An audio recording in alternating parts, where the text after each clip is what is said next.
Welcome back to The Canadianist. In the last episode, we looked at how demographics and geopolitics collide to reshape global trade and supply chains.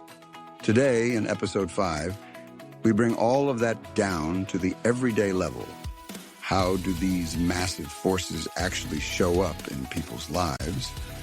How do they affect prices, jobs, housing, shortages, and the decisions people make day to day? Today's episode is about grounding the big picture in real life. Demographics and geopolitics can sound abstract, but their impact reaches into every household. The clearest place most people feel at first is prices. When supply chains become unstable, when populations age and produce less, and when countries turn inward, costs rise across the board. Goods take longer to move. They cost more to make. There are fewer workers doing the same amount of work. The cost of living increases because the underlying foundation of the global economy is shifting. This is also why inflation feels so persistent, even when interest rates rise. Traditional inflation is driven by excess spending or short-term policy mistakes. What we're experiencing now is structural inflation. It comes from deeper forces. Shrinking workforces, unstable supply chains, and long-term demographic decline. That pressure will ease over time, but it won't return to the low-inflation world of the 1990s or early 2000s. That period represented peak globalization and peak workforce growth. That world no longer exists. The job market is changing as well. Fewer young workers means employers are competing harder for talent. At the same time, older workers are retiring faster than they can be replaced. This creates gaps across healthcare, skilled trades, transportation, engineering, and many technical fields. Some sectors will see strong opportunity because demand is high. Others will struggle simply because key roles are harder to fill. Housing is where all of these pressures collide most visibly, especially in Canada. High immigration meets limited construction capacity. Aging tradespeople are retiring while fewer young workers enter the trades.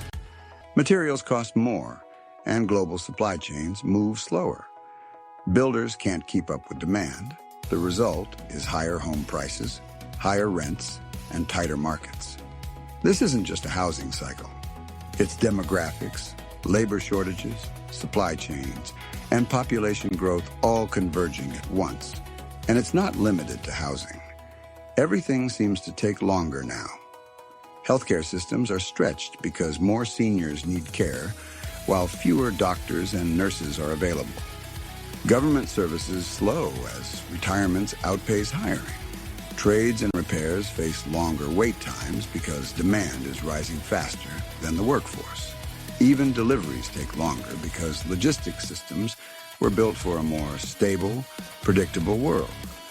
Shortages are another symptom of this transition.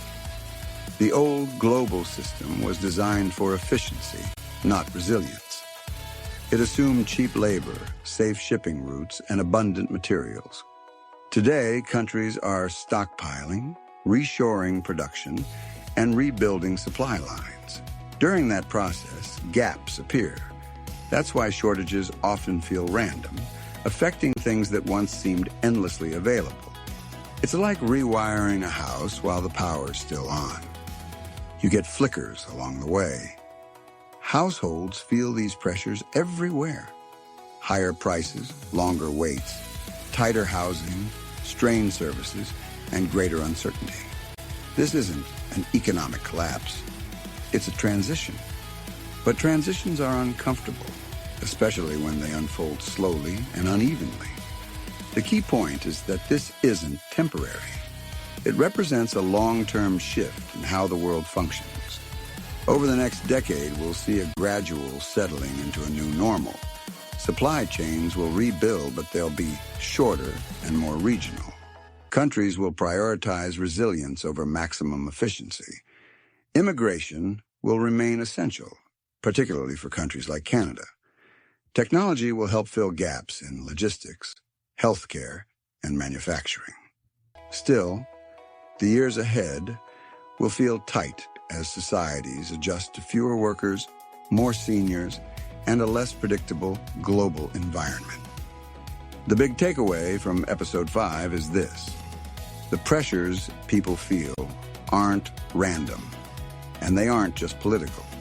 They're the direct result of global forces converging at the same time. Demographics, geopolitics, and supply chain restructuring all interact. Understanding that helps make sense of the moment and allows people, businesses, and governments to plan more clearly for what's ahead. Thanks for listening to The Canadianist.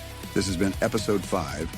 Join us next time for Episode 6, where we'll look at how countries can adapt, which strategies actually work, and how governments and industries can manage this global transition more effectively.